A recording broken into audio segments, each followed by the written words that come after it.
In this video, I show you how to delete a Gmail account permanently. It's quick and easy. Let's begin. Open Gmail app and tap on your Gmail profile photo.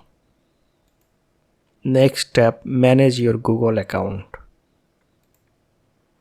Now go to Data and Privacy. Scroll down to the end.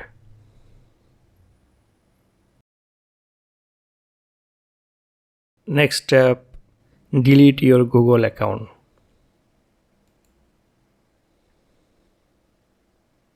Enter your Gmail password and tap Next.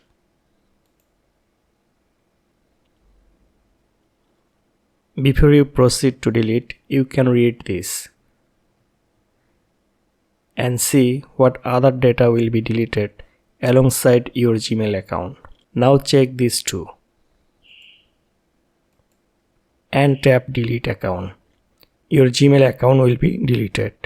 You will have a short period of time to recover your Gmail account if you change your mind.